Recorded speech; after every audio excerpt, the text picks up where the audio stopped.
And the first thing we're going to do is the Pledge of Allegiance.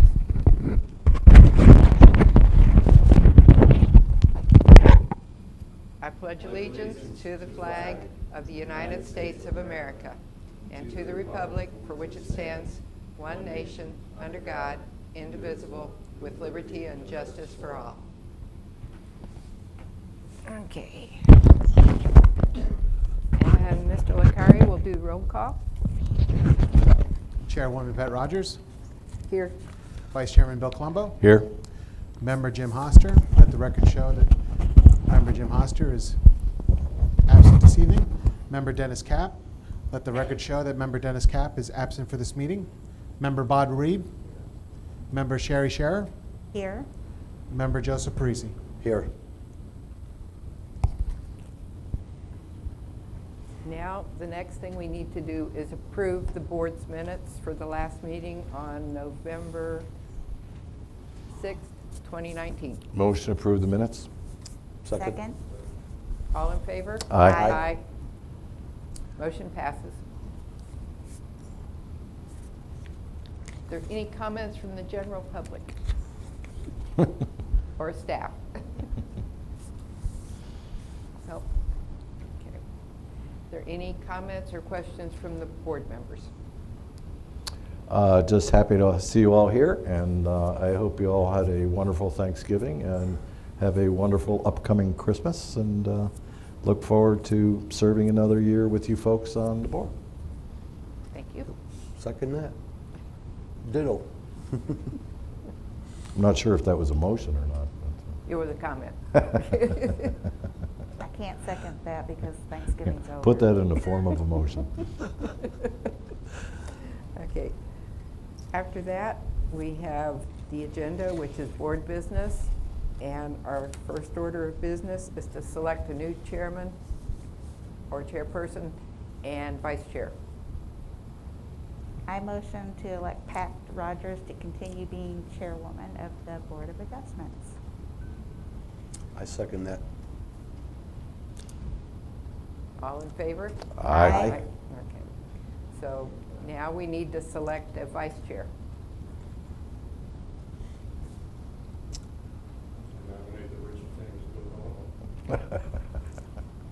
I second. All in favor? Aye. Aye. Bill Colombo is the vice chair. Thank you all very much. Yeah, I know. Does anybody have any questions or anything on what the board needs to do? Or suggestions? Jim, outside of our essential duties, refresh my memory, as to approving variances and special exceptions and such. Is there anything else this board should be attending to that you're aware of? I'm not, so. I know that like P&Z has additional responsibilities listed in various places in the charter and code. The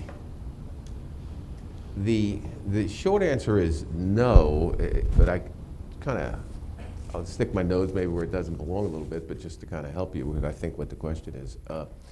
The Planning and Zoning Board is an advisory board to the council on legislative matters. Now, not to get too legal for everyone here, but it's kind of like if there's something in the zoning code or, you wanted to change or something, those are all advisory things from the Planning and Zoning Board. They give it, those kind of things. The Board of Adjustment is I'm not just saying this, is the most important board in the city because it acts as the judicial branch, okay? That's why you can't be on any other boards or committees if you're on this, okay, for that reason.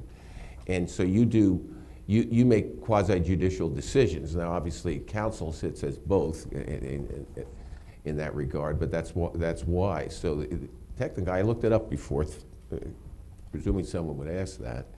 And specifically from the charter is, let me just tell you exactly what it says, you set standards and procedures to hear and determine special exceptions, variances, okay? So how you do that and what process you want to do that, is up to you. So I just like to add this, if you're looking for my comments on it, Bill. To grant that, variance is the most common. To grant the variance, there's, I think, 14 points you have to match, right? You know what I'm talking about, right? And meet them all. And those are from case law, and it hasn't changed much, okay? But in the application that's given out by the building department, you'll see those 14 questions asked and answered, okay? And generally, everyone has, I presume most people here go out and look at wherever it is, you all seem to know about it and they have some specific questions. But the easier way to get through that, as you have them all sitting there, is to read those questions and their answers and ask the applicant about their answers if you don't agree with them. Because I read the answers to some of the questions and I don't even think it's answering the question. You understand what I mean? So it's a good place to start the conversation, especially the last question, which you've made comment on it. That's why I'm looking at Bill here. Like, in other words, the hardship, okay? That's always, variances are very hard to get. Do you understand what I mean? And by their very nature and the way it's written, they should be hard to get. Yeah, and the case law is that way too. They become more and more. And the bottom line is the hardship caused by the applicant. Well, in some ways, they want to do something, so it's always caused by the applicant. Right. And I guess the best example I can give you is you have a neighborhood, let's say Harbor Isles, right, where all the houses are 20 feet off the street, right? And there's reasons for that, so it has a certain uniformity and keeps property values up, and that's the way it was plotted and planned, and that's why the city has those type of things. Whereas if the property's in a different place where, like over here in this area, where it's really not a community but something else, and the property, if you put it a new building they wanted to build, and you want to build it, and it only left 5 feet of space in the backyard, they'd have no backyard. And would it really make any difference? Could they use that property? You understand? I mean, if you don't grant the variance, what's going to happen? And that may have been there from an old plat 120 years ago, as opposed to a plat that laid out Harbor Isles and a plat that lays out kind of where I live on the east side. So by going through those questions, the earlier ones, you kind of helps you getting to the last one, and then you can start badgering the applicant for Right, and I'm just telling you, and I used to present these kind of cases like Steve Booth does Right. in counties that what I call edge of the suburbs. Steve Booth? What's that? I'm kidding. Yeah, and he still does them, by the way. Oh, yeah, I'm sure he does. And so every city's a little different how they do it, but generally that's how they got started. They'd ask questions, and you just go down a list like that. So, if that helps at all. Yeah, and two things I'd like to add to that. One of the primary considerations when you basically say that the applicant can't cause their own hardship, so to speak, is the case where somebody buys a piece of property and the code's already in place to do something in specific, and then they come before us and they claim a hardship, and you really can't claim a hardship because you knew that code was in place when you bought the property. That's absolutely correct. That's why my example was if they were going to build a house Right, there. Yeah, right. That's right.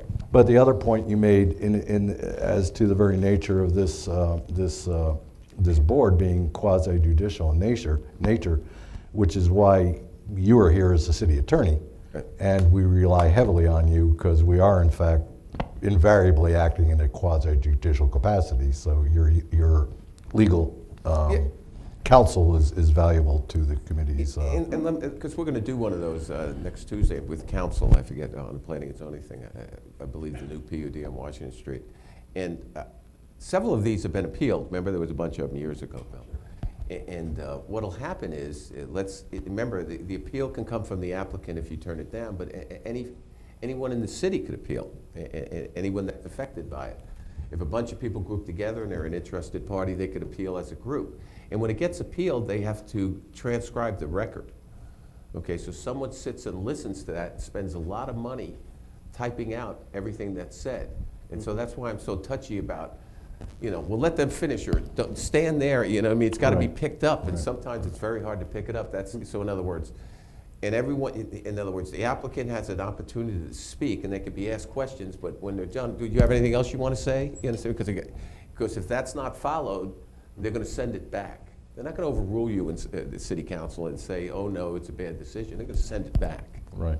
It's generally what happens. So that's kind of, and that's pretty much, I don't want to become involved in pushing it one way or the other for or against, but my job, so generally the only time I interject at a quasi-judicial hearing is for protocol, to make sure it's done right. And there's no questions too simple. Do you understand me? That you can't ask the applicant, like, you know.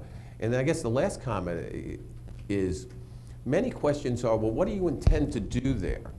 And I always want to say, well, what difference does it make? They could sell it the day after you grant them the application. Absolutely. Right? And I know Yeah, and you it's know that done, because yeah. you bring that up. Yeah, somebody But will everyone get wants a- to know, well, what are you going to do? Well, then we could call you. It has nothing to do with anything. They may not do that. It's not a promise that's got to be kept. And if it is going to be some promise you want, then you make it a proviso, a provision, saying, well, we'll grant you that, but you have to do this, and we file that on the deed. And which is why you have to be careful, you know, I know even with planning and zoning, which is slightly different but the same, you know, you grant a zoning change and you don't put provisos on it. You know, you change from an R3 to a C1, well, anything that's a permitted use on a C1, like you said, somebody can apply for the zoning change and the next day sell that piece of property Right. and do whatever the heck they want if it's a Right. permitted use, you know. Right, and that's right, and that's why I'm always interrupting when the motions are made. Well, you want that proviso in there. Is that Right. part of this agreement? And trust me, I've tried these cases when they go up, and most of the discussion is what was the motion. I mean, it becomes a very serious matter. Well, you like, you know, arguing with Stephen Booth when he's on the other side too. But that's my only Mr. Booth's a comments. very good attorney, we both know that. No, I got that. So those are my only comments, but you're doing it right, you know what I mean? The questions are good, you know, people, I could tell everyone's driven by generally by the questions being asked, but, Okay. you know, unless there's anything else, but the packet's as good as it gets, in my opinion, you know, the packet asks all the questions, you know? Right. Love a good packet. That's all I have. Thank you very much, Tim. Anyone else?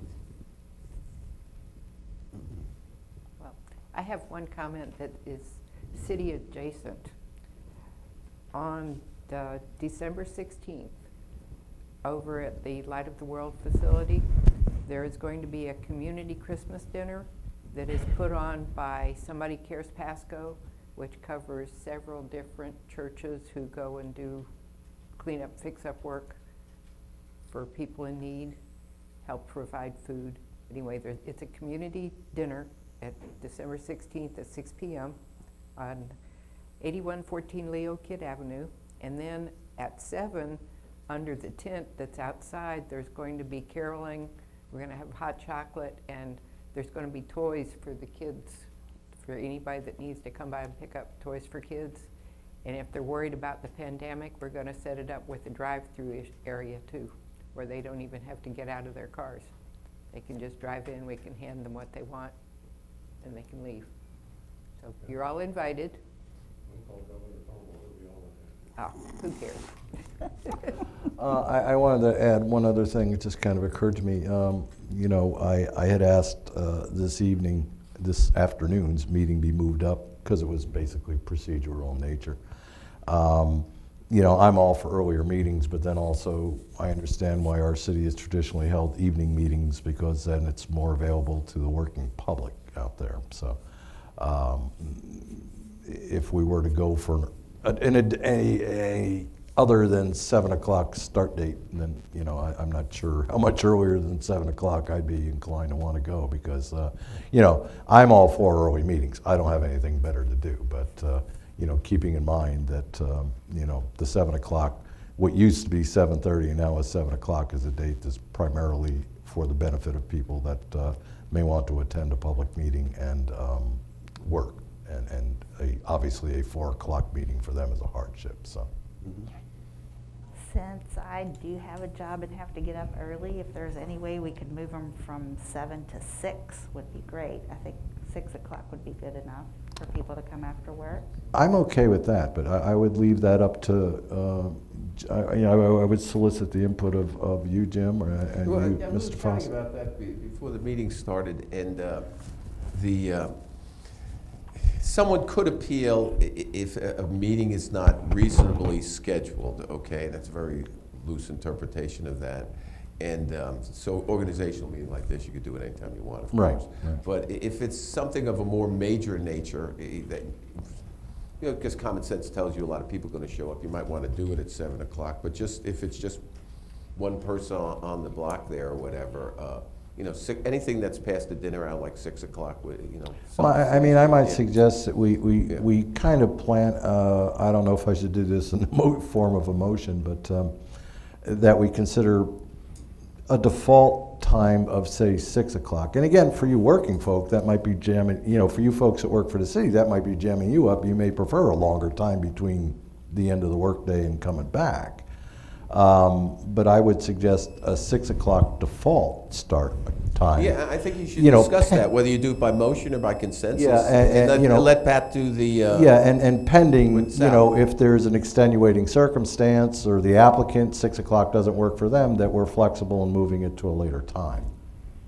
Well, I think that's what you're after. I mean, if basically what we want is important, but by the same token, whatever the applicant wants is of our concern. Yeah, we don't want to jam up the applicant, that's for sure. Yeah, and it's not so much the applicant, it's people that live by the applicant. Well, that's what I They mean. won't know about it till you said it, but yeah, you want to check with the applicant first, for sure. Sure. If the applicant could do 6 o'clock, and, Right.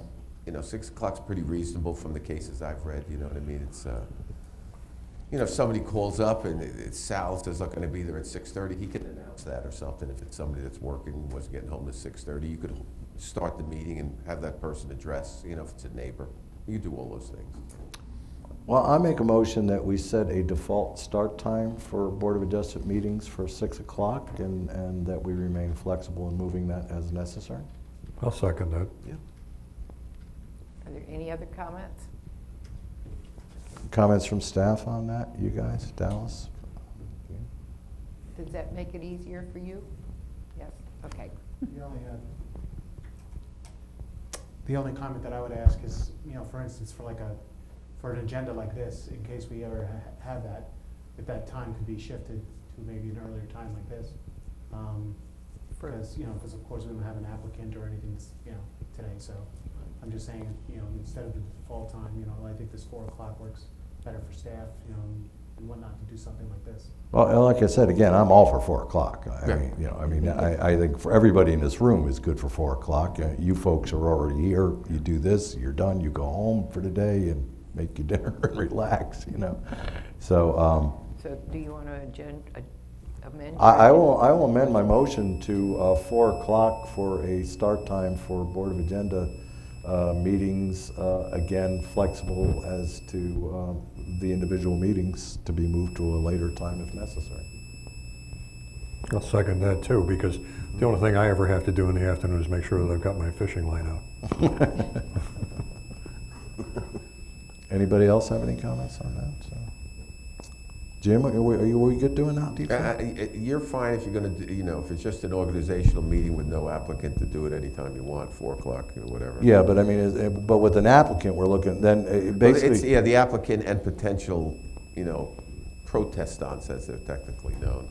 6 o'clock's a fine time. So in other You know words, what I mean? 4 o'clock for anything organizationally, 6 o'clock for anything that involves actually an Yeah, applicant. give that authority and give that, and I would make in the motion it's understood that. Okay, well, let me Yeah. clarify the motion There you then, is that basically any meeting that we have that's organizational in nature has a start time of 4 o'clock.